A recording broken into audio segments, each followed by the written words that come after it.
Magnets, crystals, pyramids. Magnets, crystals, pyramids.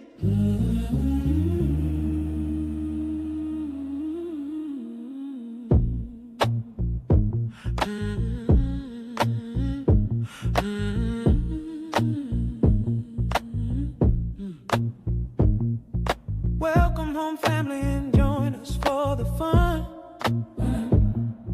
Colorful guests, people everywhere under the sun. Interesting conversations. Prayers first has begun. Invocation, manifestation, conversation then will come. Magnets, crystals, pyramids. Magnets, crystals, pyramids. Magnets, crystals, pyramids.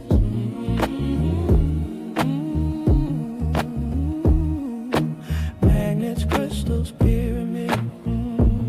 Let's start drinking some water, juice or tea. King Killer's recommended for you and me. Guayusa mixed together, maple syrup or honey. Magnets, crystals, pyramids. Oh, magnets, crystals, pyramids. Oh, magnets, crystals, pyramids.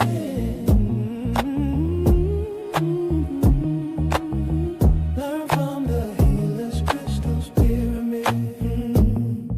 Learn from the healers, the artists, the seers, authors and teachers, dissolving your fears. Workshops of wisdom, the circle is wide. Plant medicine whispers, the planets align. All magnets, crystals, pyramids. Oh, magnets, crystals, pyramids. Oh, magnets, crystals, pyramids. Oh,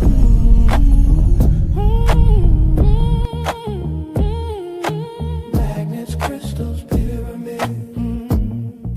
Crystals and pyramids, magnets that spin. Orgone awakening the power within. Tantra and herbs, the gateways ignite. Shamanic drums calling truth into light. Magnets, crystals, pyramids. Magnets, crystals, pyramids. Magnets, crystals, pyramids.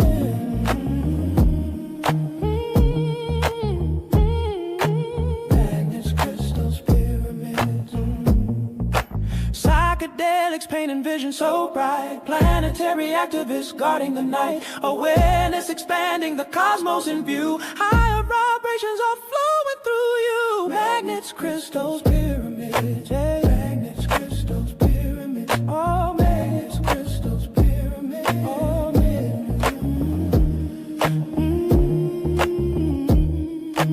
magnets, crystals, pyramids. Xenon and herbs, you'll feel much better. Drink your tea now instead of later. Stay ahead of your health. Health is always your greatest wealth. Oh, no, no. Magnets, crystals, pyramids. Hey. Magnets, crystals, pyramids. Oh, magnets, crystals, pyramids. Oh,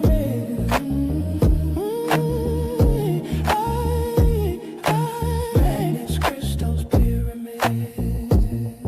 Mad science fun, tear the blast. Experiments under the sun. Sacred fire, prayers begun. Success and happiness, your destiny has come. Magnets, crystals, pyramids. Yeah, magnets, crystals, pyramids. Oh, magnets, crystals, pyramids. Oh,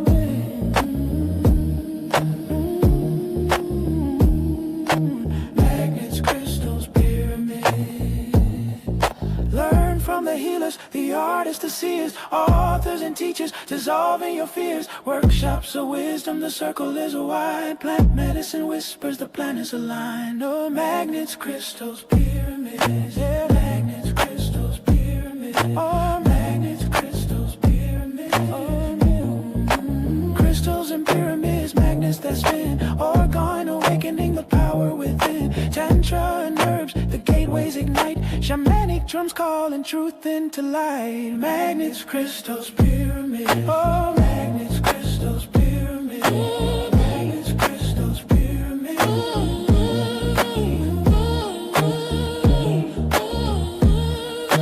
Magnets, crystals, pyramids.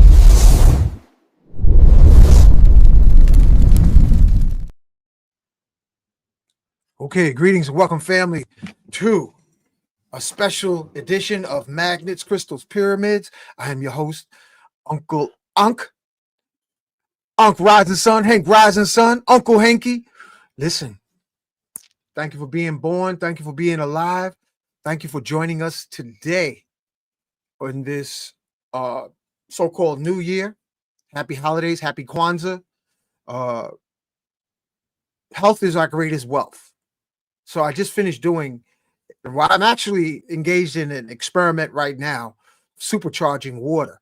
So our featured guest today, starting at 1 o'clock, January 1st, 2026, is a beautiful goddess. She ain't a queen. She's a goddess, a super beautiful goddess. And she is going to have a beautiful message for you, me, and the collectivity, because we have to acoustically upgrade our language. Even though we're not using our mother tongue, we have to upgrade our acoustical communication. And our folks are known to create colorful, innovative designs of speaking that creates spiritual, physical, emotional alkalinity. This is what we have to do. And I'm excited because I got to grab my cup of supercharged water while I have Diana Pharr on. So thank you for the ascended masters whose shoulders we ride on. Thank you, Simeon Toko, Shekama Dubamba, Saint Germain, Yahshua, Mary of Magdalene, Black Madonna. Thank you to all our ascended masters, Melchizedek, Enoch. And without further ado, let's bring on Diana Pharr. Diana, welcome to Magnets, Crystals, Pyramids. Well, thank you. I am so happy to be here. I'm glad you're here. I am glad to be here. Thank you for having me. So listen, Diana, I'm doing an experiment right now. So I'm going to put you full screen. You got folks to talk to. The babies want to hear your beautiful voice and your lovely message. So if you don't see me on the screen, it's because I'm literally cooking on this Don't go day. too far. So I'll be back. Talk to the children. All righty. All righty. Well, good afternoon on this first day of what we call the new year, but calendars have different references and come from different places in terms of when the year starts and begins. But this is winter, that we can be sure of. And the magic of winter is timing. Winter is in the systems that are the children of alchemy, Chinese medicine, Ayurvedic medicine, and even modern allopathic medicine. This time of year is ruled by the qualities of water, which connect us to our ancestral energy, the aspects of ether, which takes us beyond space time, and the aspects of air, which connects us in the quantum to each other, that we're all connected to each other. So this is the time of year to slow down. And the reason why it rules magic is because in the darkness, in the time, if you're in the Western Hemisphere where darkness rules and the days are shorter and the nights are longer, in antiquity, this is when we went in. The direction of water is down, inward. When you pour water, it always goes down. When you light a match, it goes up. So the direction of the energy at this time of year is to slow down, to go in. It's ruled in the Ayurvedic system by what's called Vata. Again, ether energy, spiritual energy, space. And it's in that space that we have our deepest connection and access to divine power, to what I call when I teach the intelligence that tells grass how to grow. We experience that as our intuition. We experience that as breakthrough and epiphany. And this is the time of year that we slow down and we commune with that energy by doing less, by resting more, in antiquity by gathering by the fire. The celebrations of light are correlated to this time of year because we had to burn fire and bring light into our homes because the days were shorter. So, how does this impact timing? When we slow down, when we give ourselves space between activity, it's in that environment, in that mental environment, that higher levels of consciousness and awareness come through. Our very biology, our bodies are intertwined with the rhythms of life. In the medical community, this is called your circadian rhythms. How the human body is is a part of and extends from the rhythms of the natural world. So we live in a time where those rhythms are directed by artificial means. They're directed by artificial light. They're directed by schedules that require that we move in resistance to this timing. So at this time of year, when we should be slowing down, going inward, creating a space where we can internalize what we've experienced during the summer and fall so that we're prepared for the incoming of spring, which is regeneration, newness. In the ancient systems, it was spring that's considered the new year, rather winter, which is considered the time of going in. So when you align yourself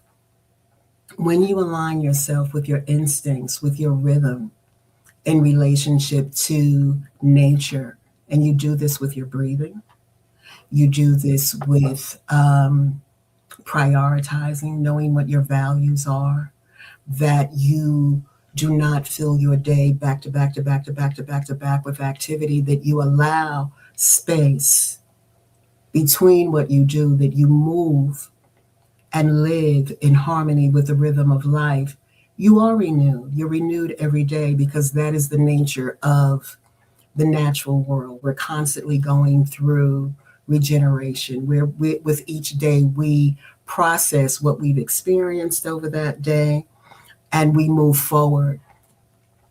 This year is a one universal year. The year starts out with a triple one, which is auspicious.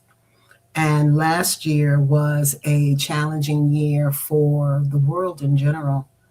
Um, Cycles in sacred geometry, which is the inherent math of life, moves in cycles of nine. There are other cycles, but right now I'm referencing the cycle of nine. So nine is the dynamic and the force in nature that breaks things down so that renewal can occur. So what we saw in the world and many of us in our lives last year was the destruction of ancient systems. There was a lot of war in the world. Nine is also rules conflict and war, but it also rules humanity and compassion. So while we had conflict in the world on a scale that many of us have never seen before, it also evoked and stimulated and brought to the surface our humanity, our need to connect with one another in very, very specific ways, being dependent on each other for the very basic things in life. Some of us, housing, clothing, food.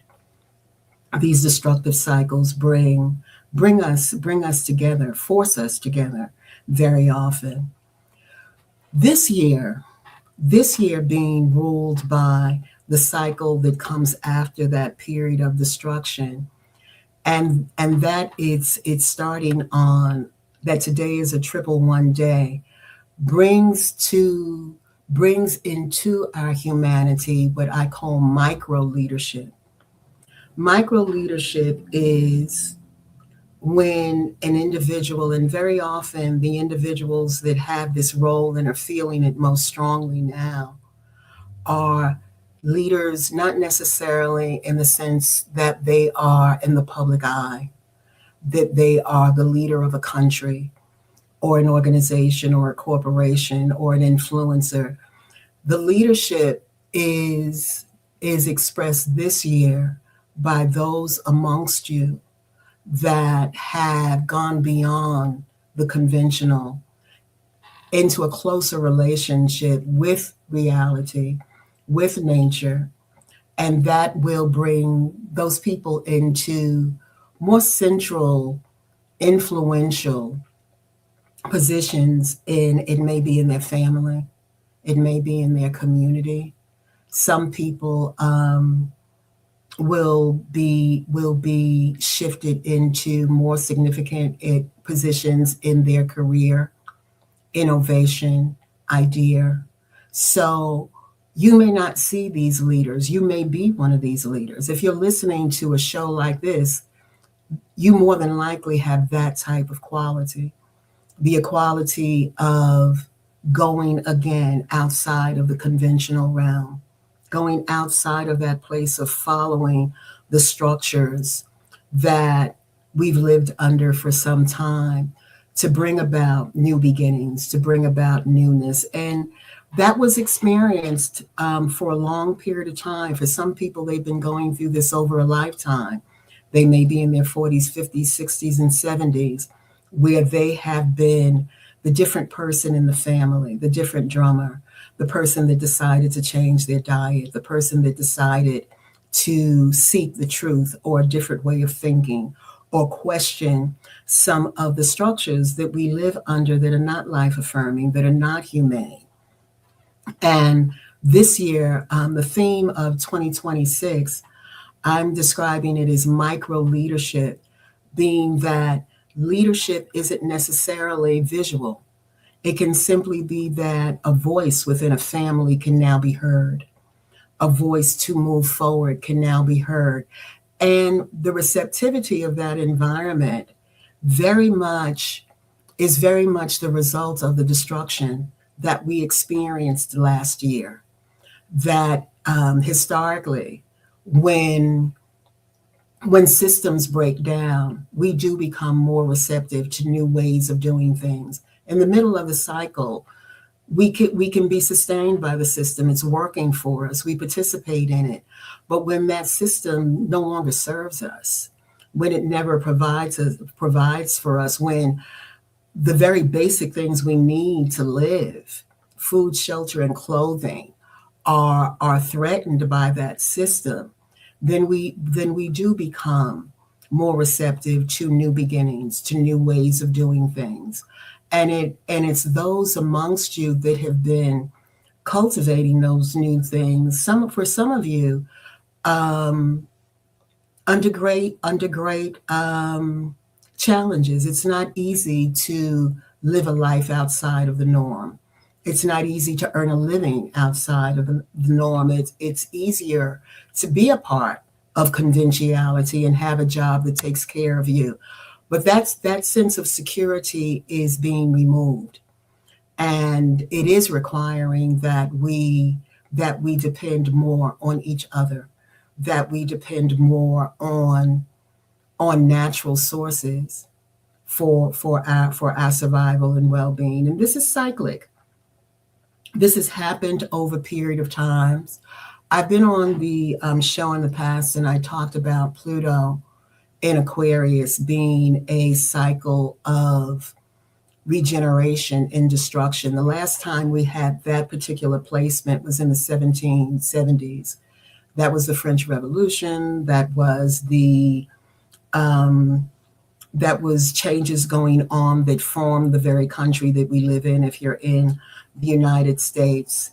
And it was a time where the populace, humanity, was responding to tyranny, to oppression, that they stood up and began to take back ownership over their sovereignty. So that's what I mean by micro leadership.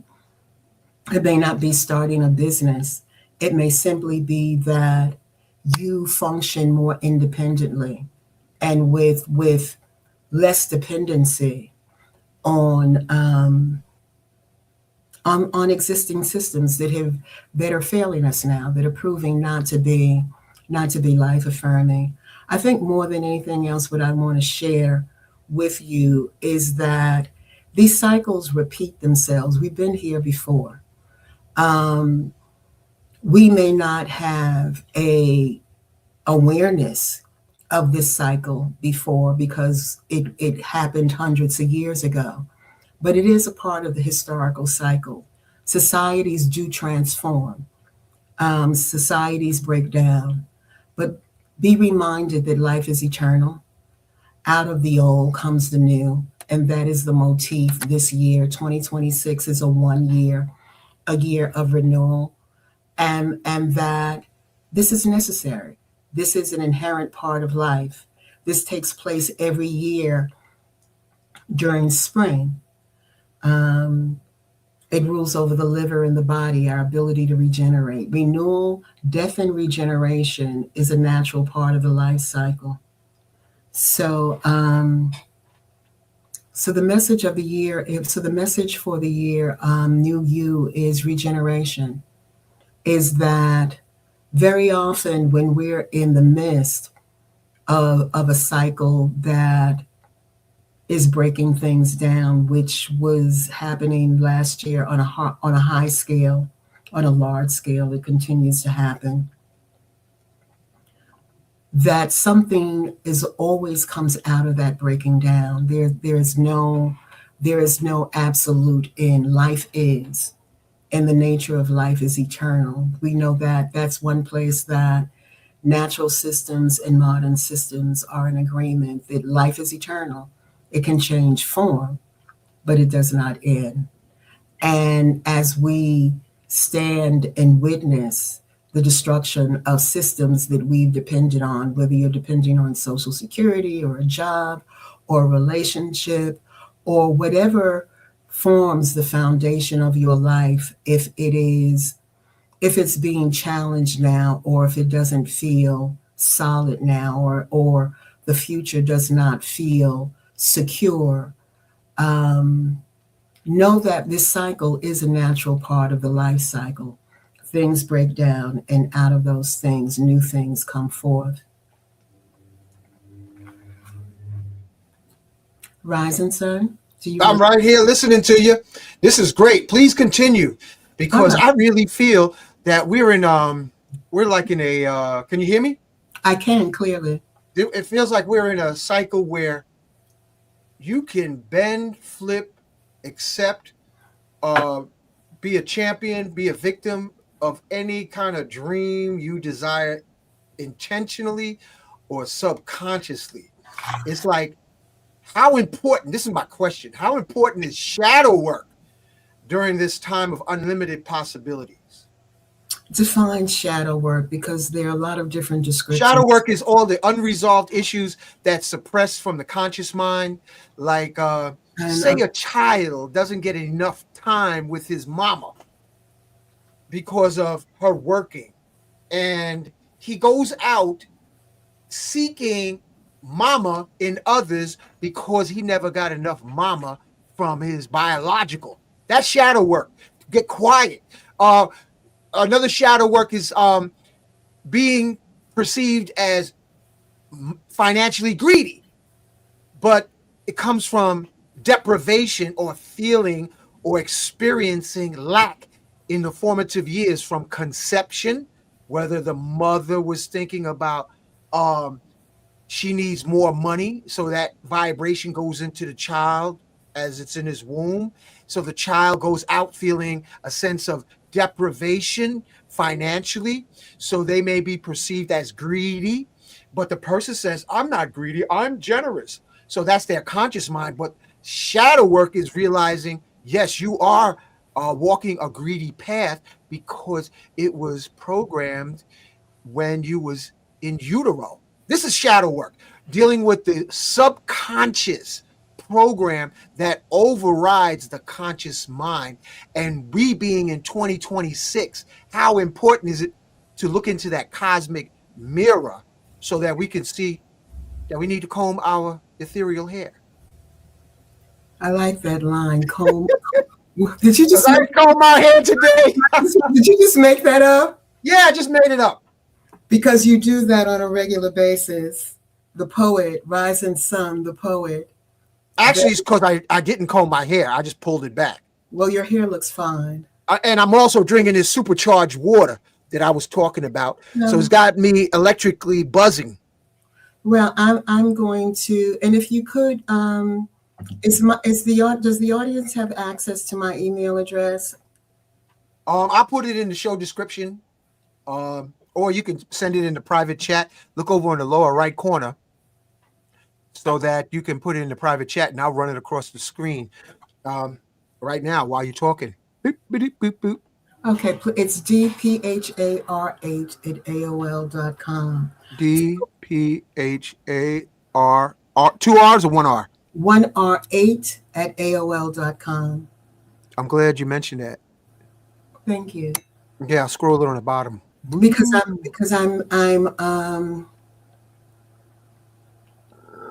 Excuse me. I'm about to answer your question, because when you bring into the mix, how do we get back? How do we regain our connection, which is my work? How do we regain our connection? And I want to acknowledge all the goddesses in the audience now and in the future. Thank you for being born. Thank you for being alive. Thank you for surviving from conception to incarnation, because nowadays you're lucky if you're incarnating in this time-space continuum. Special acknowledgement to OJ Yemi. She's a Gemini that I like to spar with from time to time. Okay, go ahead, Diana. I'm muting my mic because I'm getting ready to burp.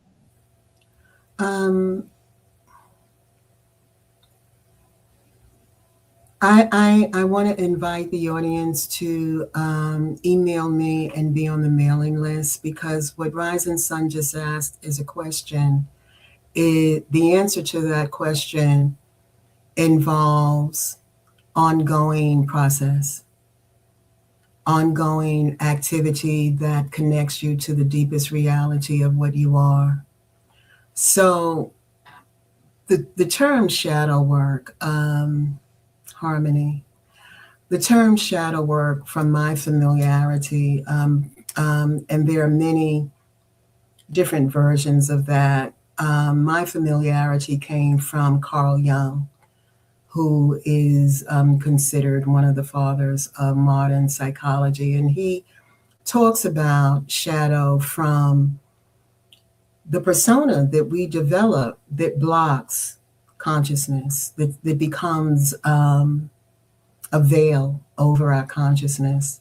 From the perception, my training is in, again, the systems that were born out of the natural science of alchemy, Chinese medicine, Ayurvedic medicine, yoga, social emotional learning. Those are the areas that my training is in. And what the focus is on, what the focus of inner movement, which is the weekly class that I hold, is on reconnecting the individual with who they really are, having an experience beyond the shadow. And the more you experience that, the more you experience yourself beyond shadow, then your life begins to reconstruct around who you really are, and not around the shadow energy. When life is around, but let me establish this as a point of reference. From the perspective of alchemy, life is consciousness. That's what life is. The nature of life is consciousness. And consciousness is one thing. There's not many different consciousness. There's only one consciousness. And in science, it's the quantum field. It is the deepest level of life. And when we are conscious, and the reason why I'm sidebarring to define this, because I know these are words that are used a lot, but they don't always, the person using these words are not always meaning the same thing. So I want you to be clear on what I mean. When I speak of consciousness, I'm talking about the stillness and the oneness at the deepest level of life, the intelligence that tells the grass how to move. If you cut your fingers, or if you have a cut, the cells are directed by an intelligence as how to heal. That same intelligence tells the grass how to grow. That same intelligence is directing all of the systems in your body simultaneously. So when people that are coming from the perspective of alchemy, when they say consciousness, that's what they're referring to. That universal intelligence that moves in an orderly, creative manner. It does not have language, but it moves intelligently. And that exists within us. And it's our connection to that we experience when we're in the zone, when we're functioning at a very, very high frequency and we're being moved. You see that in athletes when they are expressing genius. When Michael Jordan went up and did a dunk and it seemed like he was floating in the air, that's when a human being is connected to consciousness. And this is where our magic resides. This is where what the ancients referred to as magic. And this is what they built pyramids, and this is what they structured their cultures around, to live in such a way that deepened our connection to what they described as magic, experiencing more synchronicity, more harmony, more flow, meeting the right person at the right time. Your life is working. That is our natural state. And we see examples of that throughout nature. Everything in the natural world is working in alignment with the biology and rhythm of life. Awareness is the lens, is your personal lens that you experience consciousness through. And your awareness becomes shaped through your experiences. And you are also born with an awareness that is a lens to view life in a particular way. Everyone's life is going to create circumstances that extend from the awareness that they have as an individual. And all of the circumstances that Rise and Sun is describing that reside in the shadow, I think what you call the shadow, I call the awareness lens, that you're experiencing your personal reality as whatever you believe, whatever you see, that it's filtered through your lens of experience. Some of Uh, it, Diane, I'm just going to let me be, because I'm really charged up. I'm drinking this water and I'm getting all charged up listening to you. So almost like a part of me wants to be a little devil's advocate. So give me the cue when you you're ready always for me to step in, because I like your flow. So I really don't want to say nothing. you always are. We are star-crossed, and I am very aware of the place where we do cross. So so the bottom line question becomes of the shadow or awareness, because it's your awareness that is the underlying cause, and that's another alchemical principle, causation, cause of the circumstances of our lives that we consider problematic, whether it's money, whether it's health, whatever it is those areas of our life that consciousness is not able to flow freely through our awareness into our life. It is adjusted and shaped through our shadow. So we see it. So we see not reality. We see our version of reality. So the answer to the question is not easy, but it's simple. Okay, I'm gonna give you an example. I want to give another example. I'm just getting too charged up. You get me too excited, and it's almost a full moon, so I feel like howling. I mean, I could feel energy. This is a good subject. Shadow work is like, just imagine. I'm just going to create a scenario that's prevalent in this Western culture. Shadow work is a person. First, when you first meet a person, you don't meet them. You're meeting the representative. And then when they get comfortable, say like a man or woman, they get comfortable around each other. Then the shadows come up, like over talking each other, or one over talking the other without being truly listening to the opposite person, and then pausing to integrate what the person said.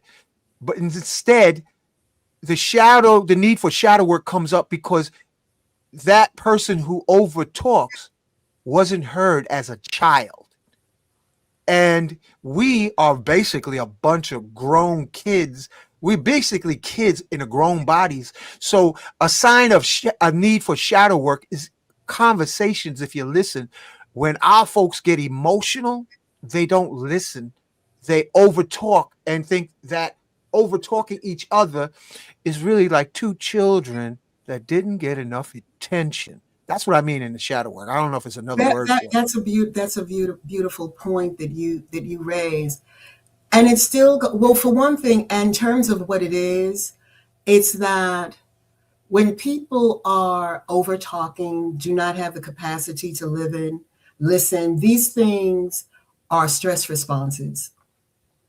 And the psychological community describes stress responses as fight, flight, freeze, and fawn. There are others. And the reason why those things become so emotionally intense is because we actually evolved to respond to threats to our life and well-being in certain biological ways that tells us that we need to defend ourselves. But when you have a society that's in chronic stress response, where people are on the defensive because their stress response never went back to being connected to ourselves. Stress response is supposed to be a temporary state. You overcome the conflict, and then you go back to connection to nature, spirit, center in the flow of life. But many people were born into an environment that their mother was under stress response.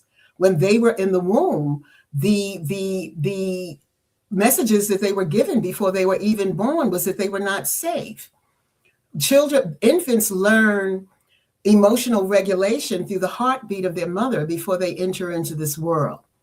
So when you don't have that experience, or you don't have that point of reference of what it feels like to be safe, and your nervous system is regulating your environment because it feels threatened by your lack of having a voice, when you get into an interaction with another human being, what should be an exchange of ideas, to the nervous system, it feels like the life is being threatened. Oh, you don't disagree with me? I'm highly threatened by that. Now my nervous system is threatened, and I'm going into defense mode to defend myself. So these are physiological occurrences.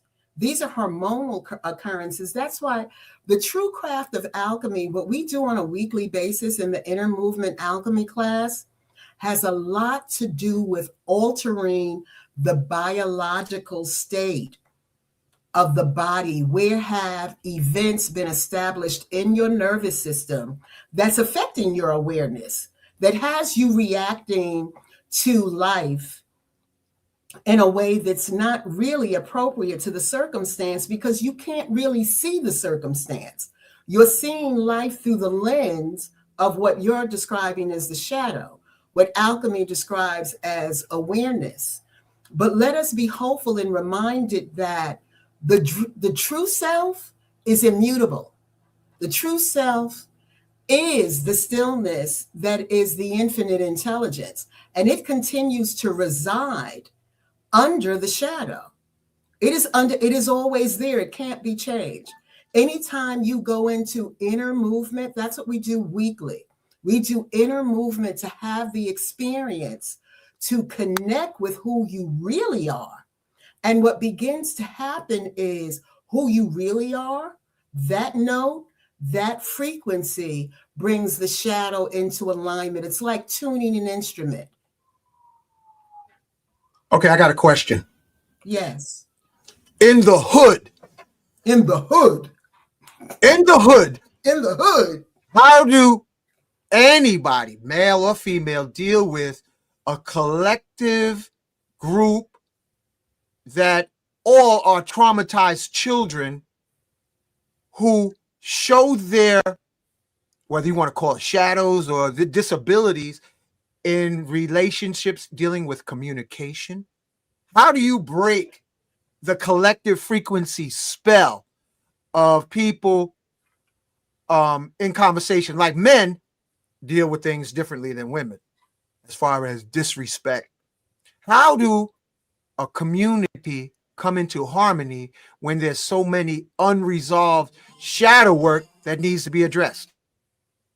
Well, what you're asking is how do we evolve as beings?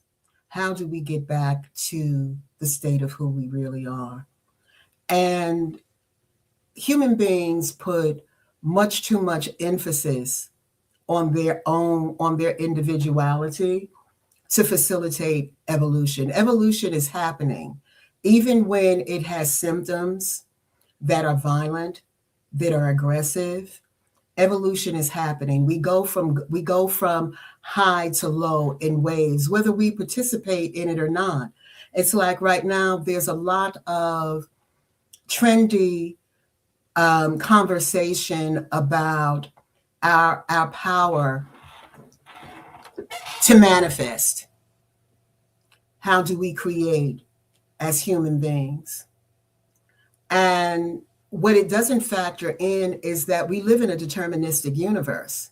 The environment that you're talking about, where you have great collective consciousness that is disconnected, that creates a communal environment, how do we begin to rise out of that? We rise out of that through the process of destruction. Even though it does not appear that we are moving forward, we are moving forward. What is going on there? We are moving forward. The process of death and regeneration is happening, whether or not we cooperate with it or not. You know, we can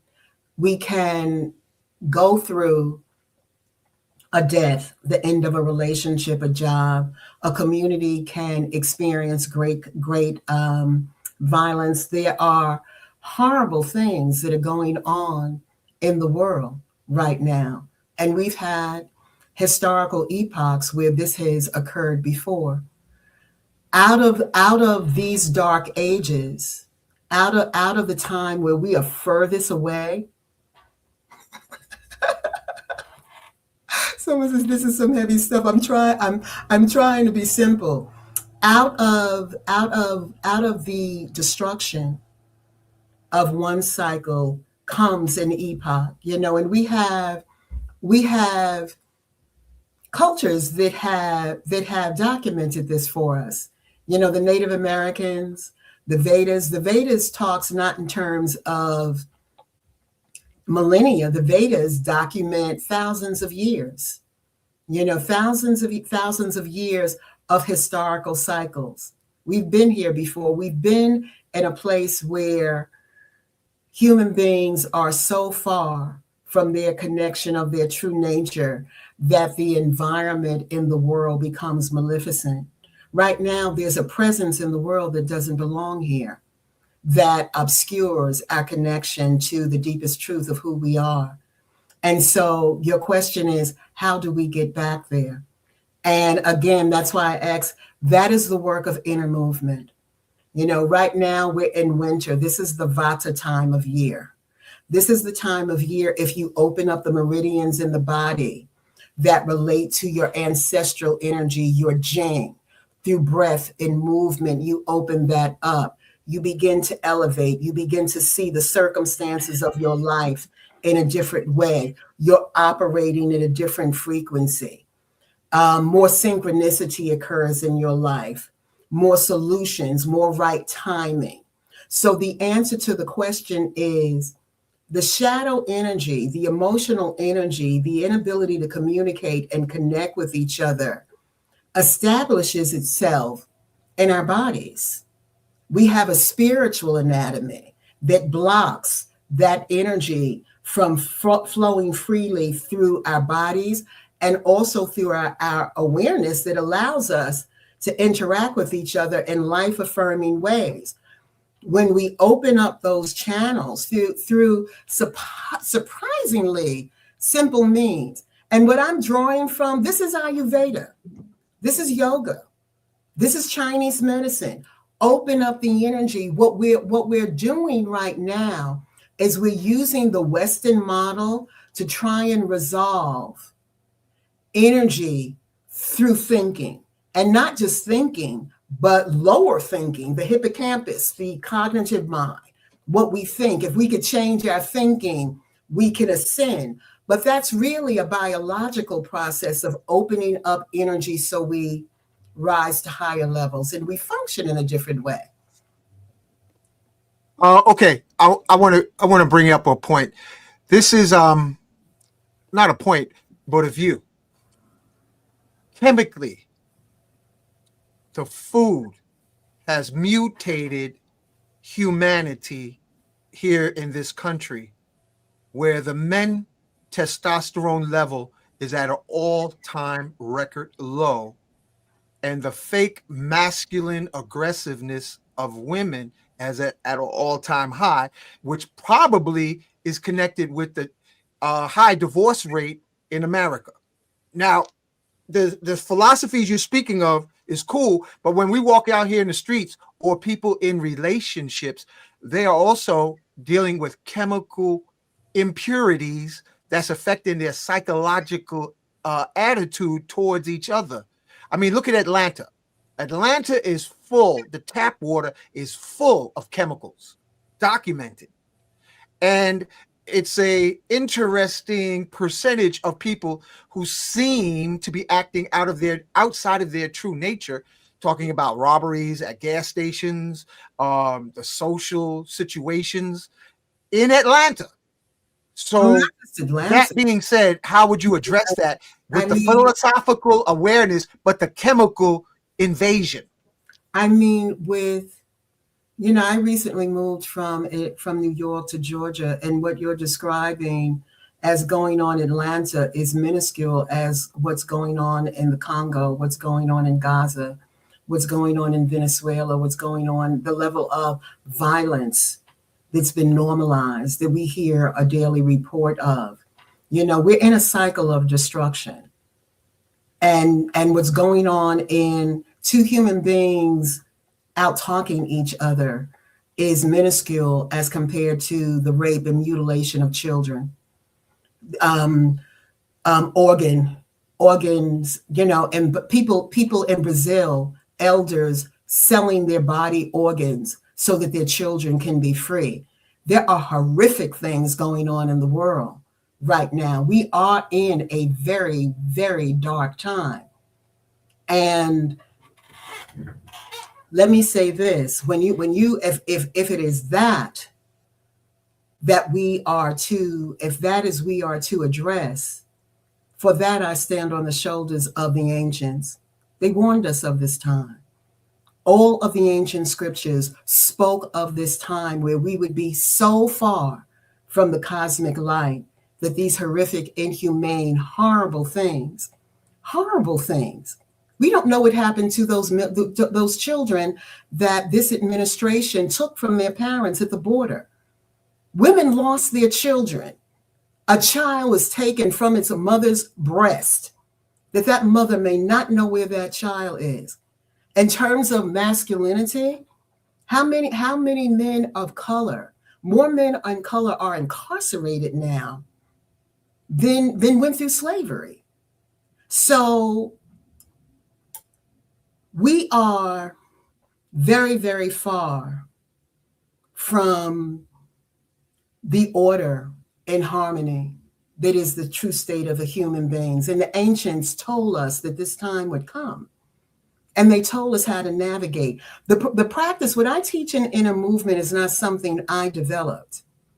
Each of those movements correlates to one of the alchemical principles, drawing from those ancient systems, drawing from the template and the guidance that we were told a time would come that everything in the physical world, everything empirical, would fail you, and you will have nothing left for the alchemy of your salvation, the alchemy of redemption, but to turn inward. The reason why the weekly class is called Inner Movement, because what's within us is the solution. We're still looking out, trying to figure it out using Western models. And the Western models keep redefining the older models. It's like somatic healing is very popular now, healing the body. Well, did we not talk? You're OG like I am, Rising Sun. When did we start talking about mind, body, spirit? In the 60s. And now it's somatic. These are illusionary spells that take the sacred, rebrand it to distract us. Okay, I want to share something. I'm gonna bring it up on screen. And we had a conversation, but this is a lot of times they're sharing the technology in the form of movies. So I'm going to share another area that's impacting people's peace of mind, whether they're by themselves or if they're sitting in a social environment like a church. Hold on, here it comes. This is a movie called Kingsman.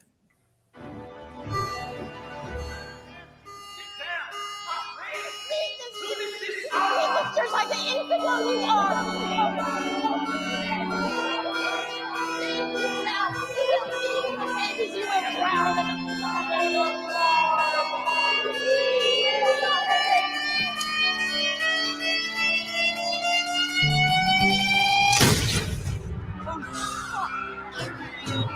I can't watch this. Get over here.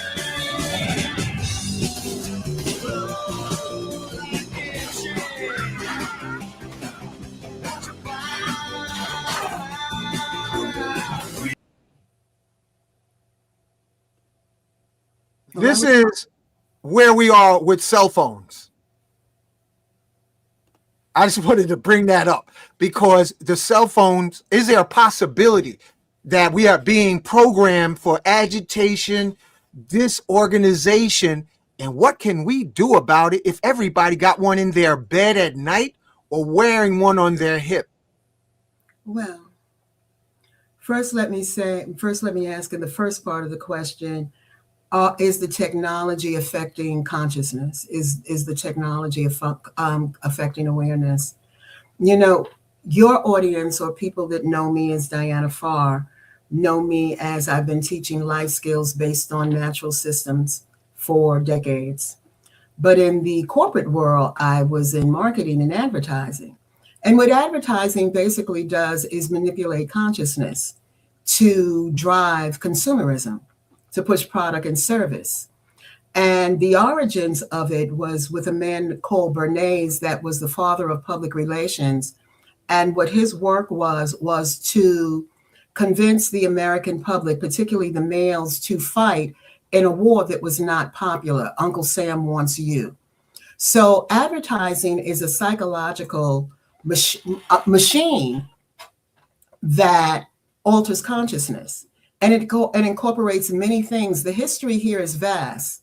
The Rockefellers came in and through their impact on government was able to undermine all natural healing systems and promote pharmaceutical drugs and remove natural healing from the medical schools.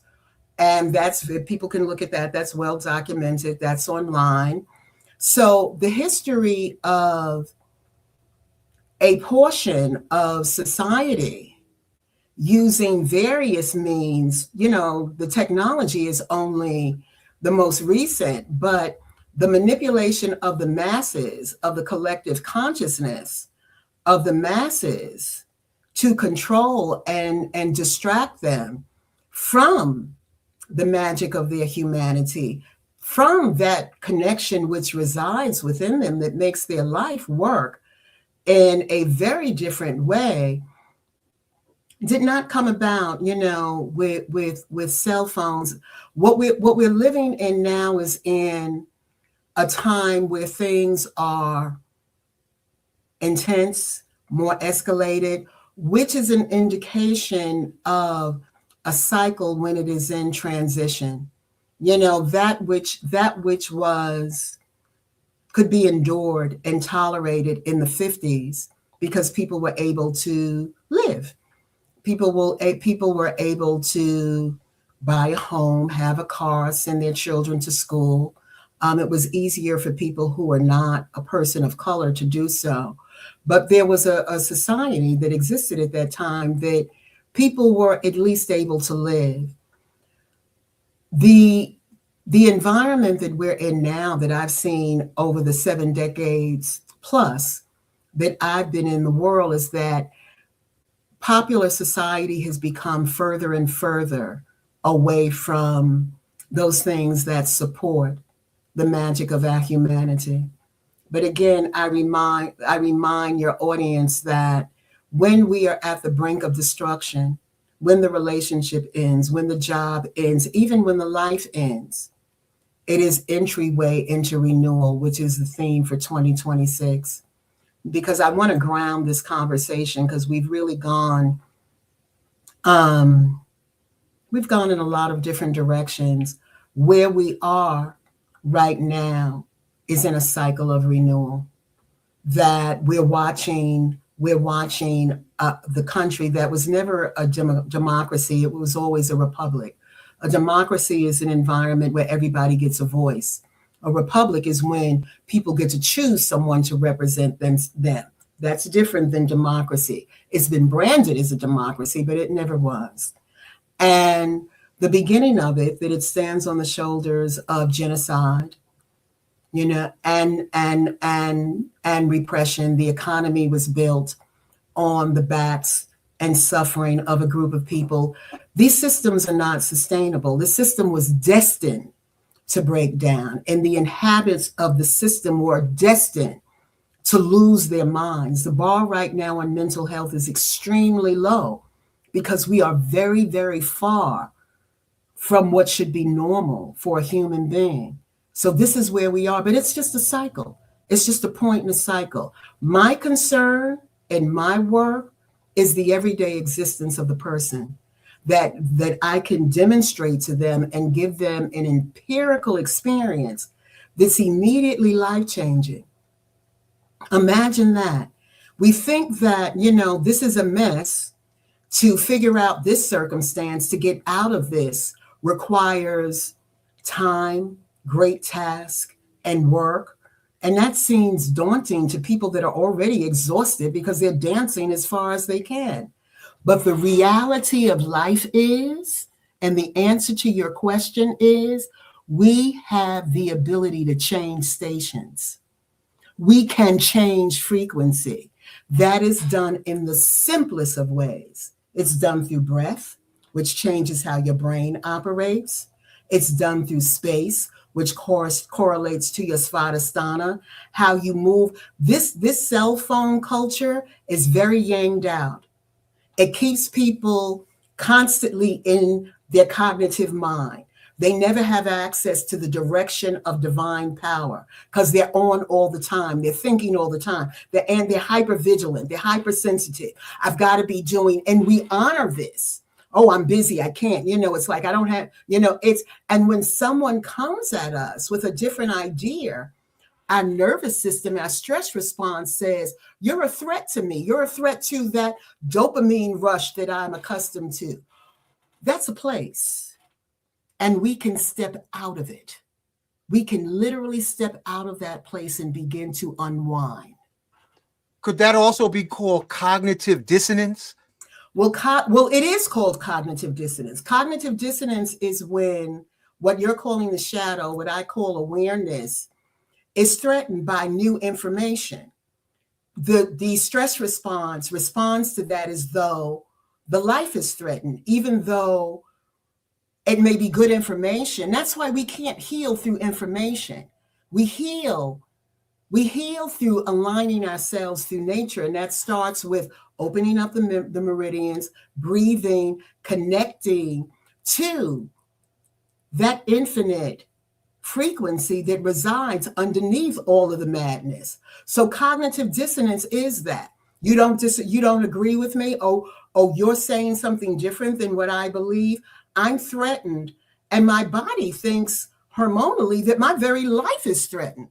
So my response to you is going to be way out of proportion to the actual circumstance. But that is a place. And when we're in that place, our emotions feel so large because they're not being regulated by our connection to spirit. All mammals regulate through shaking off trauma and going back into their connection to nature and being intuitively directed by that infinite intelligence. Okay, I got a question. Yes, please. Go ahead, darling. If you're around family, yes, having a family event, yes, and the young folks or the middle-aged folks are all on their cell phones with their necks bent down while you're having a social gathering, and if you make mention of put your phone down, there's going to be a stress response of cognitive dissonance because you're messing with their dopamine dose and they're going to turn agitated on you. What's the remedy for that? Because they're not, because the person that goes back to what I said, that you're trying to change behavior that is really addiction. Our brain creates synapses, which is chemical communication between neurons in the brain through repetitive behavior. So if someone's behavior has been established in their brain activity and their nervous system, they're not going to change just because you said so. You wouldn't tell a heroin junkie, I'm just going to take all your works. I'm going to take your heroin and expect you to make an adjustment and go on and now not be a junkie, because you recognize that they're going to go through cold turkey. Their body is going to detox. They first have to go through a physical detoxation before you can even address shifting their awareness into connection to self. But the elders that are seeking to monitor the behavior of the youngers are very often not connected to spirit themselves. So the tools they're using to try and regulate the young people are not the tools that I grew up under. You know, when you grow up in a culture, in a community of people that are connected to spirit, that the music is life affirming, and the way colored people, we had community. I grew up to My Girl and When a Man Loves a Woman, and we were loving each other. This that I'm seeing now, this anger between men and women, I've been married 3 times. My last husband is taking care of me from the grave. You know, so it's what we're going through now is a critical mass of something that's been building for the past 2,000 years. So no, people are not going to respond to change. Change doesn't change the nervous system just because someone said so. What you're asking is, how does healing take place? I'm asking, if you go into a town, like right now, certain parts of Philly is nothing but laced with junkies in the street, with syringes on the sidewalk. We have become literally a frequency crackhead community on a pandemic, epidemic portions. Now, how does a person navigate in a crackhead frequency community or a country full of frequency crackheads? Well, various things happen historically. when this occurs. So from my perspective, what has happened what happened during other historical epochs when humanity was so far from the natural order that we saw very maleficent, low, degrading, not life forming forms of human behavior. What has happened historically?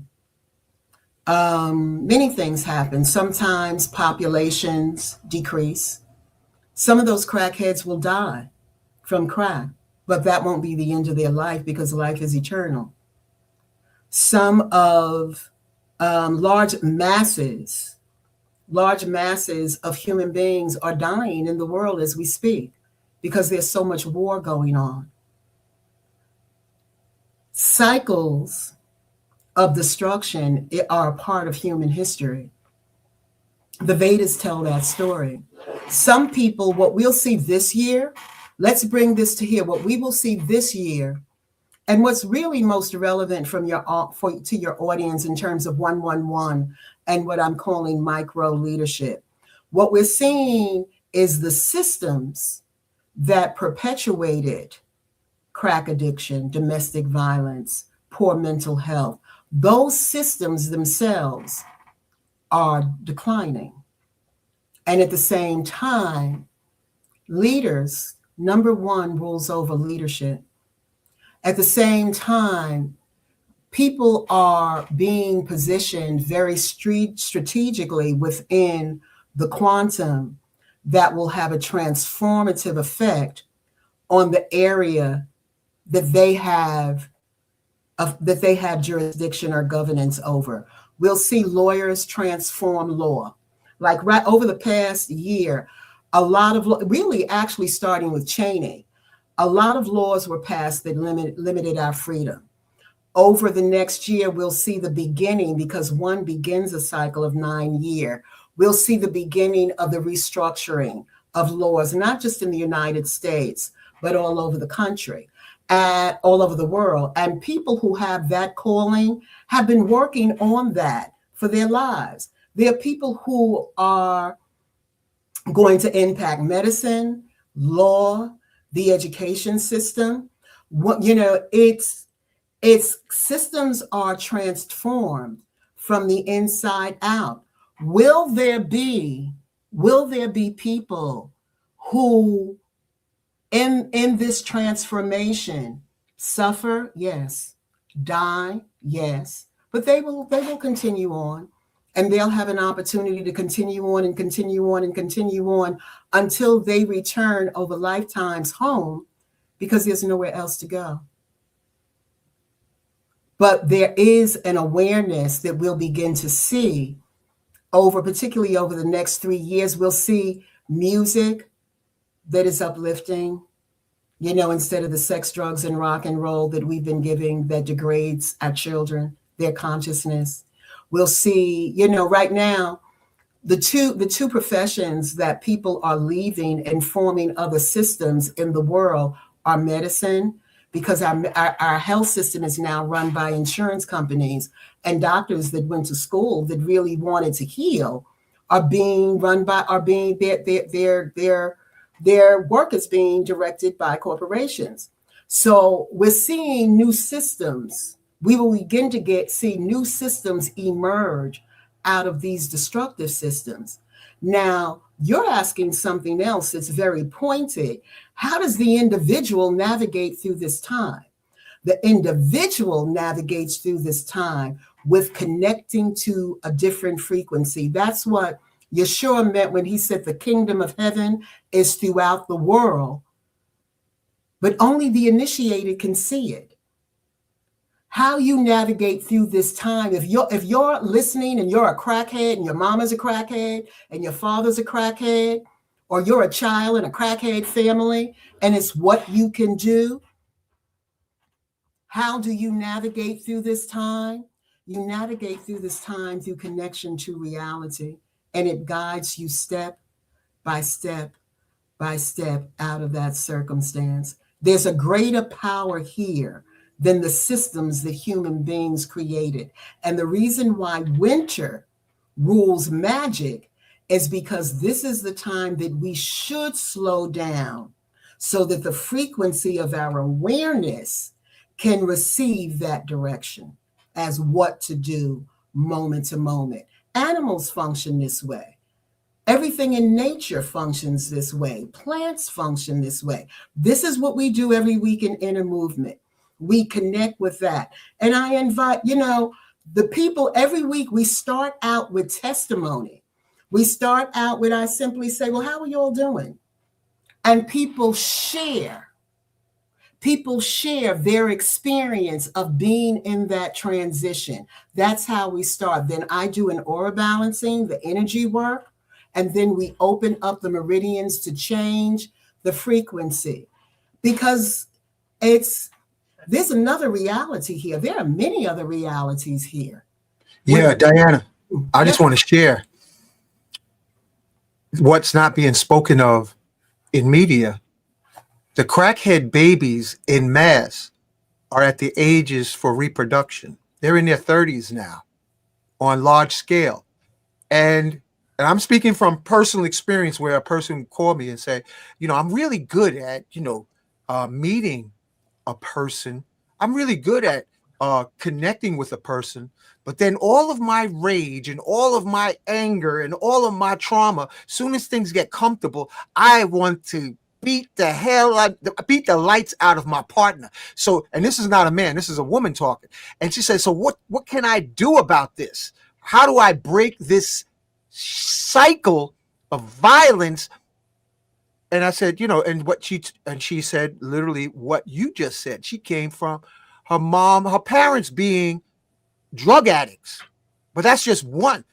That's just one example. The other example is right now, even larger than the crack epidemic, children coming of reproduction age, is the technology children that don't have any communication skills because parents, whether male or female, use tablets and iPhone tablets, iPads as a form of babysitting, where children are using cell phones and they get that dopamine dose and then turn violently against the parents when they try to pull back an iPad or pull back a tablet or pull back a cell phone. Are you going to tell a baby that's like in her formative years who's dosed out on frequency?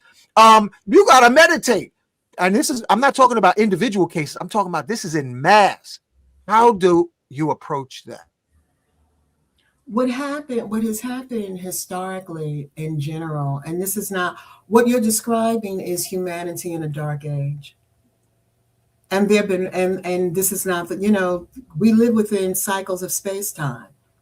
It will not be dark ages and ages of destruction will not be without horror. It's what has happened historically is you have a portion, not all of. Right now we have a very small percentage of humanity, of the leadership in the world, that is not leading from the place of connection to the intelligence, which is the alchemical definition of a leader. Those people that are connected to the intelligence that tells grass how to grow. And because of that, they can lead. Because of that, others can follow them.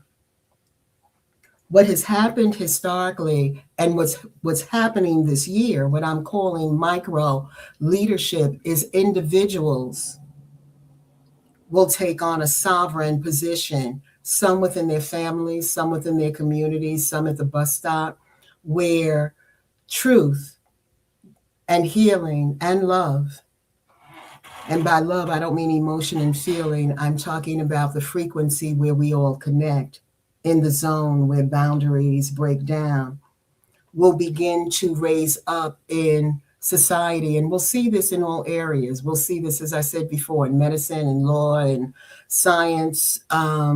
AI is a big issue. AI is going to be limited by natural resources because AI needs water to support the database system. So we're the greed, or what the Native Americans called wetiko, that greed will has a limitation to it, as all cycles do. And at the same time, those cycles of destruction occur, other cycles of vision and life affirming that also impact the masses will begin to rise up. And these two things balance.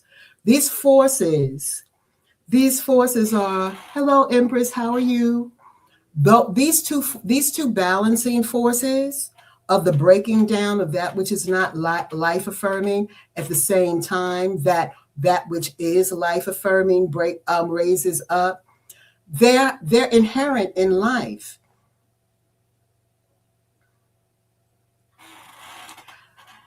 The individual, how this impacts the life of the individual is we're all being impacted. That's like, how is the life of the individual affected by computers?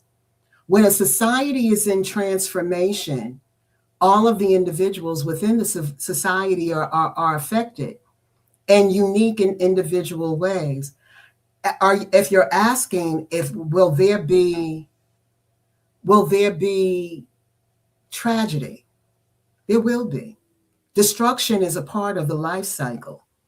What's important that we understand about destruction is that regeneration is also a part of the life cycle. Some people will die. Some people will die under horrible circumstances, but they will continue on. That's the alchemy of redemption, is that life is eternal. What the masters left for us, what I teach people how to do, is that you could step off that frequency. You don't have to be on the frequency. So the devil's advocate could say, well, I'm 2 years old. I don't know. I can't even read. The circumstances that put you in that family may be that about this time you may die. You may not survive 2 crackhead parents, but you'll die and you'll reborn, and you'll die and you'll reborn, and you'll continue to have earthly experiences until you return back to your humanity. That's the nature of reality. I'm not, I don't have a panacea. I don't have a panacea. I don't have anything. What I have is the technology that the ancestors left for us, and I stand on their shoulders. And again, I invite the audience, come, get on my mailing list. The class is weekly. It's on Wednesdays.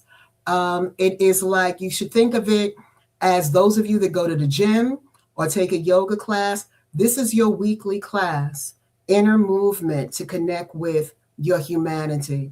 And you will hear testimony at the beginning of the class of people talking about evoking. I have people in the class that are going through healing, that have metal in their ankles, that they experience healing. People that are not taking, I had one student say to me, I went to my doctor and I couldn't say that I'm not taking the pain medication because I'm doing an inner alchemy class. But our power to heal, our power to connect, our power to step out of this reality. If we're using media, those of us that have the sovereignty to choose to put limitations on our exposure to the matrix, that have the power, the sovereignty to step off, the change is as immediate as changing a radio station or clicking and going from one website to another, because we're living in a geography that has different realities. The reality that you're talking about, where the crackheads reside, where fear resides, is hell. There are people that are literally living in this dimension and the frequency of hell. In astrology, hell is ruled by Saturn, fear. And it's fear that disconnects us from love. And when we're disconnected from that, we become externalized, and we are vulnerable to drug addiction and mental illness and all other types of things. And that's a real place. Everyone in this planet isn't living in that place. The animals are not living in that place. The trees are not living in that place. But if you are living in that place, you are about to be affected by those individuals that are rising to a higher frequency that are going to impact those that are living in that realm. Inner movement is about exiting the realm. And the masters talked about it different, and seek first the kingdom. It is throughout the world. Step off of that. Only those that are on that frequency are experiencing that frequency. It's hiding in plain sight. Magic happens in plain sight. Synchronicity happens in plain sight. But if you are yanged out, what's so important about this time of year, it is the yin time of year. It is the time of year where darkness rules. It is the time of year to slow down, rest more, connect with your beloveds. Do less so that you have access to divine power So I got a question. your brain. Have you Yes, ever had a conversation with a person in person or on the phone, and mid-conversation you hear in the background they turned on the TV and they're watching TV while you're on the phone? How do you react to that? That, addiction happens through brain activity and hormones. And as you mentioned, you actually injected into this conversation that through the technology we're developing, and the technology is calibrated to do that. Oxytocin is the hormone that rules over our sense of connection. And that emotions have correlating hormones. So dopamine is our reward center. Oxytocin is our connection center, our connection hormone. Endorphins regulate our mood. So when someone lives in an environment educated in a system to shut down their yin consciousness, their connection to spirit, they lived under lack. The food, even if you're on an organic diet, the food in this country is manipulated and toxic, and we live in a media-driven culture. Advertising is an instrument that functions through consciousness.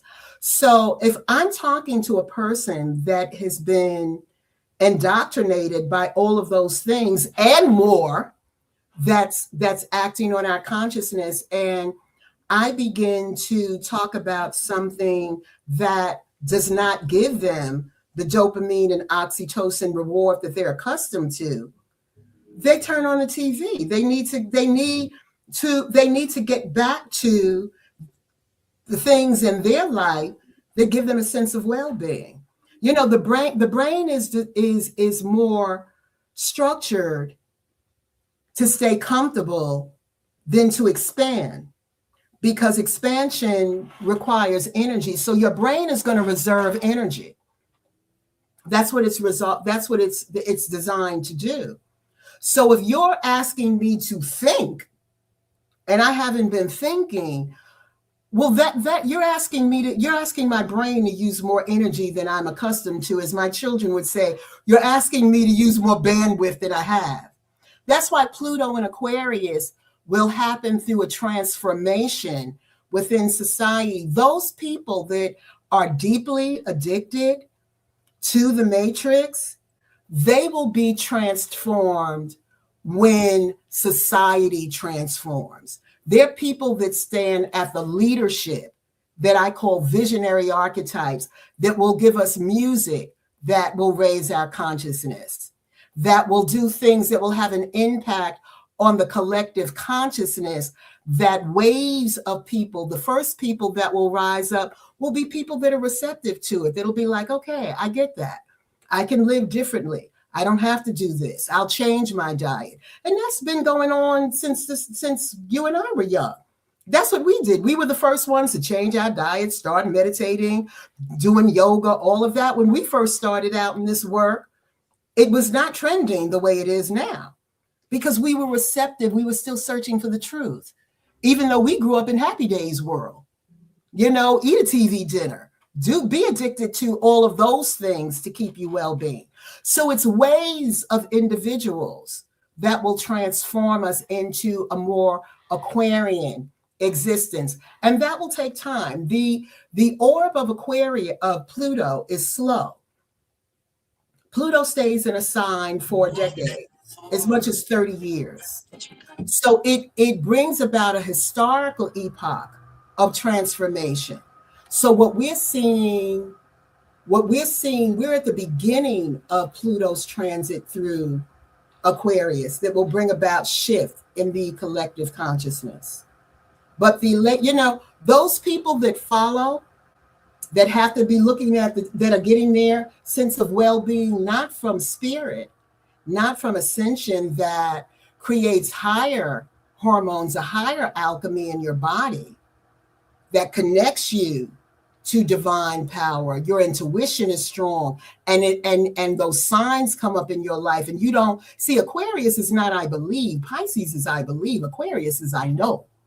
I know because the synchronicities are showing up. I'm guided. When I follow that guidance, things work out for me. That cultivates my knowing. Those people that are under the spell, they will probably not begin to raise up in consciousness until it becomes popular in the society. It'll happen in waves. I still want to know, how do you navigate in a society that is essentially cell phone, computer frequency crackheads on a daily basis? Not philosophically, but how do you navigate, how do you recommend individuals who are not in the frequency matrix of being a crackhead looking for a dopamine dose from YouTube, Instagram, Twitter? How do you communicate with your family members who are frequency crackheads? Well, it's not necessary that is the solution to what you need to do. But to answer the first part of your question is that we can all begin to use the technology and not have it use us. You can limit your use. There's a presence. Healing is inherent in life. And it's not, and we all as human beings have the ability to tap into it. Let's say you're at Christmas dinner with your crackhead family. What do? How do you navigate through that place? You put your cell phone down so you can hear, for one thing, so you could be guided.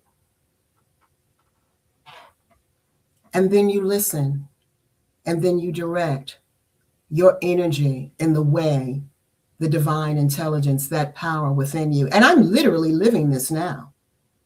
I'm in an environment of people. My family knows me by a different name. I'm Diana Pharr. Diana Pharr is my work name. When I interact in an environment of people and they're not drug addicts, they're good people. But when I'm in an environment that I cannot navigate through because the consciousness is so very different, I don't seek to have the answer myself. That's the seventh movement in the practice, yielding. That's the foundation of magic, to be able to tap into that reality, that intelligence, and have it guide you. The average person knows it as being in the zone, when there's an intelligence moving through you that transcends what you know and what you think. It's like if you're driving in a car on an icy road and you skid, you can't think your way through that. A higher intelligence comes in and guides you. That higher intelligence is what I'm talking about, that tells the grass how to grow. It is eternal. It is all-knowing. And tapping into that circumstance with your crackhead family if you're an individual or you're in a relationship, that you can't be heard because you're on a different frequency than the person that you seek to hear, then words are not the language. Then a word is not your tool. Love is the tool. You have to tap into that aspect of your being that doesn't vibrate due to duality and conflict. Love, the zone, is going to redeem the situation if you yourself are willing to surrender to it. And the power there is the sacredness of silence. You know, I give you an example. If someone says to you, "You didn't wash the dishes, you dumb person. XYZ, I did this. I bought the house, XYZ, such and such." You can say, "Well, screw you. I did this, XYZ. I'm taking care of the kids," and y'all can go back and forth with that. Or you can say, "In the future, I'll do better." I actually say things like that on a daily basis in terms of what keeps the flow moving, what dismantles being in a reactionary state to conflict. How do you navigate those realms? By not participating in it. Very often, if both people are angry, and let you know, what is anger? Anger resides in the liver, wood element. Anger is the mother of fire, the heart. So many of us are living literally in our livers because we're angry. And why are we angry? Because pain that happens in the heart, when it's not resolved, turns into anger. So when you're feeding the fire alchemically with anger, then the two people will never hear each other.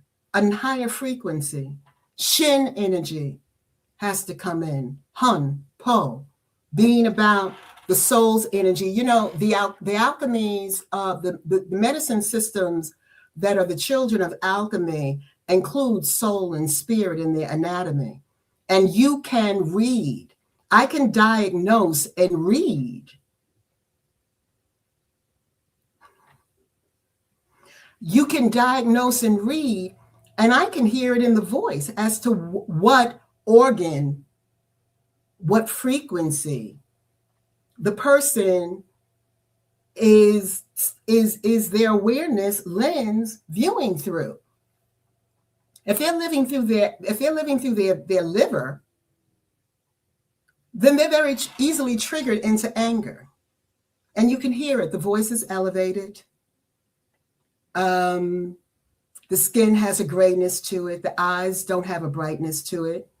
You know, so alchemy, which is talked about a lot right now, and the shifts in consciousness that will help us navigate through these times are biological and physiological. Alchemy is a physical practice. You have to change the biology, mind, body, spirit. And it's wonderful that there's more somatic work coming into the trendy world, because you do have to treat the body to shift consciousness, as that will happen in a small group of people first, and they will impact society. And this has happened several times over a lifetime. I didn't grow up in a technology world. There were no cell phones when I was a child. In fact, I had friends that didn't have a telephone. They didn't necessarily have a phone in their house. So we have lived, people our age, I'm a little somewhat older than you, Rising Sun, but I've seen society transform several times over my lifetime. And I'm seeing it transform now. You know, out of destruction comes solution. You know, we have this, you know, in Georgia, organic food is a lot cheaper than it is in New York. But it's the poor people is really going to show us how to do healthy eating, because they're the one that's going to grow food, because they're going to have to, because they're going to need to. You know, we're slipping into darkness, but darkness and light meet. You know, this line between the darkness and the light, they meet. So all of this destruction that we're seeing in the world is very real. I don't downplay it one bit. I see it in my work all the time. But we've been here before. That history is not represented in the world that we now live in. The elders left the template for us so that we would be able to navigate that time. And again, all of the principles in basic practice, you know what basic practice is? It's the translation of the alchemical principles into life skills. Basic practice is the law, breath is vibration, space is rhythm, choice is causation. Because they talk about this is the magic of the elders, but the book never tells you how to do the magic. And I used that as my textbook for years. But people were unable to translate those principles into life skills. And then those life skills are not right now being misrepresented and monetized. So basic practice is, how do you do alchemy every day?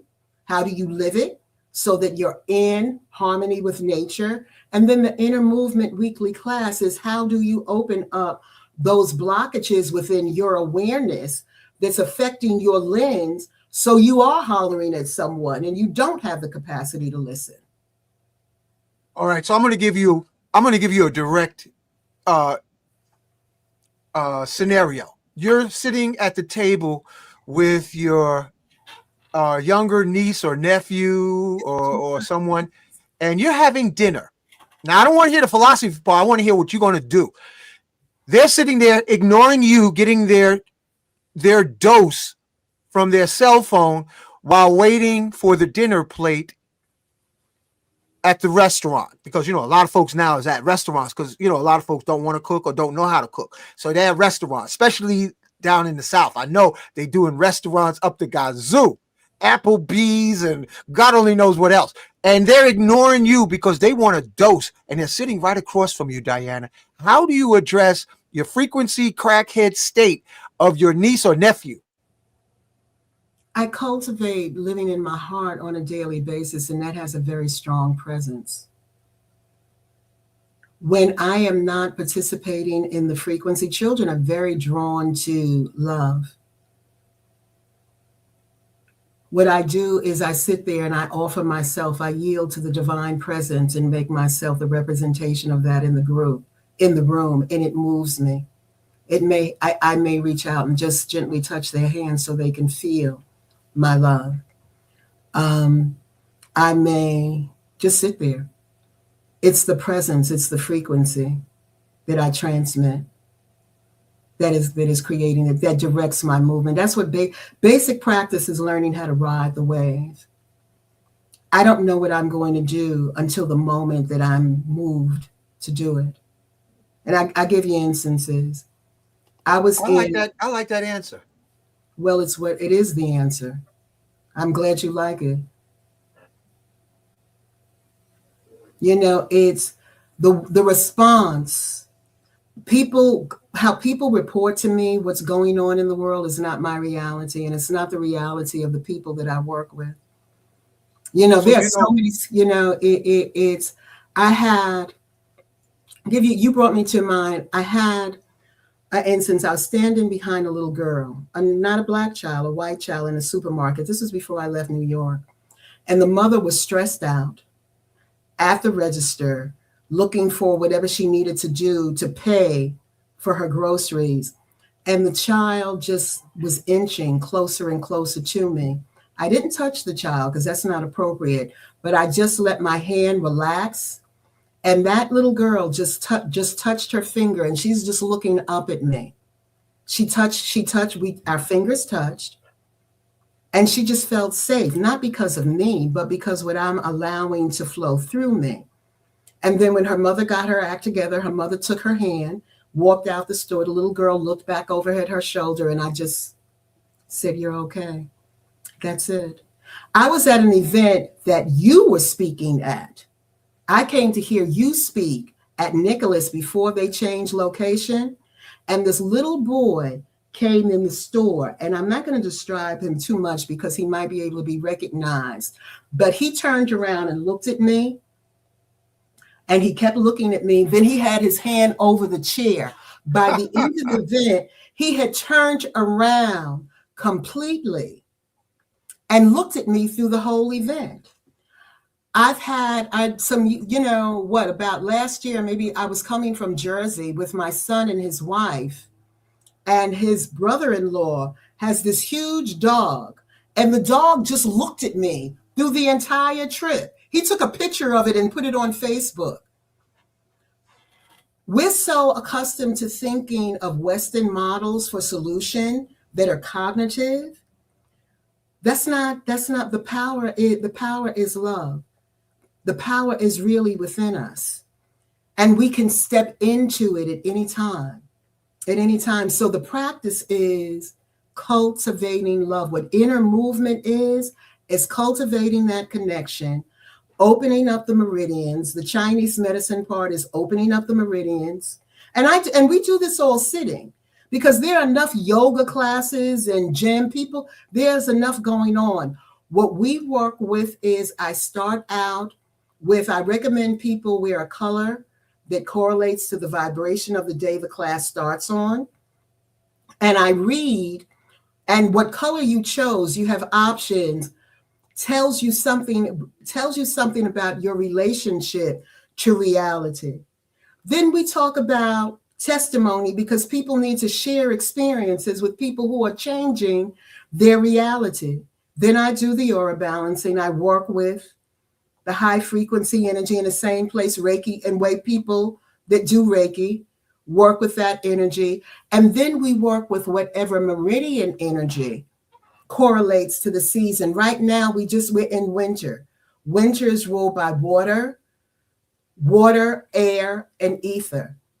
So your kidney meridian, what's called one of your jewels, your Jing energy in your body, needs nourishment at this time. You need to cover your ears.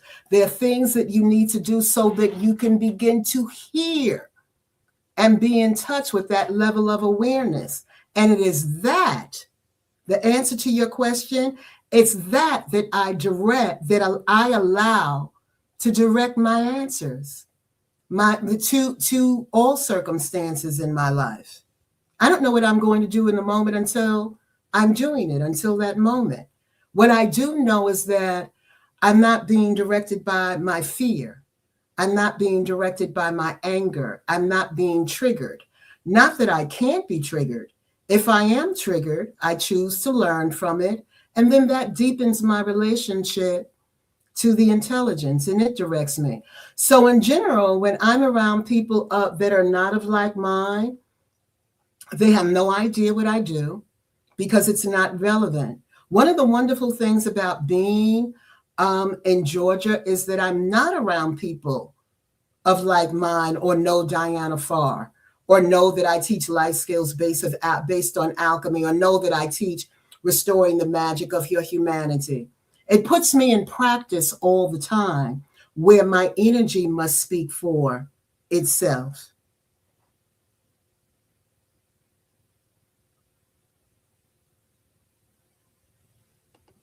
I like that. I'm Diana, glad. we Yes. got to run. I got another show at 3:00. Oh my goodness. Yeah, this is a brother family. This is a Sheikh Sufi who's going to be calling in from Touba, the city of Touba in Senegal. That's This is wonderful. going to happen at 3 May p.m. I would like to share my email address slowly so that Yeah, people. it's going across the screen at the bottom. Oh, okay. Well, then I don't have to. Thank you so much. What's your Thank you. closing words to all the cheering out here? The master key is love. Cultivate love. Come to Inner Movement. Get on my mailing list. Inner Movement is very inexpensive. It's the cost of a yoga class. It's $15 a class, because you need to enter in reality regularly. It's every Wednesday. If you are in a financial crisis, I do free events. So get on the mailing list anyway. I don't I don't harass people with mailings. You would get a weekly notice of Inner Movement, and then you would get a notice when I do a special free event. So come and enter into an experience, Rising Sun. Rising Sun, I love you. As always, thank you. Thank you for your love, For creating this. Goddess Diana. And Thank you this, for the love of all the people in the audience and all your comments yes. now and in the future. Thank you, Goddess Kafunya. She's enjoying. Thank you, Oh, Benjamin. Sonia, Thank you, everybody who's put the comments in. I can't scroll, put everybody, but thank you. we have active Sending love, participants. sending love, sending love. All righty, beloved. Yeah, thank you, everybody, for all your words. And until the next time, All righty, dear. 3 o'clock. All righty, bye now.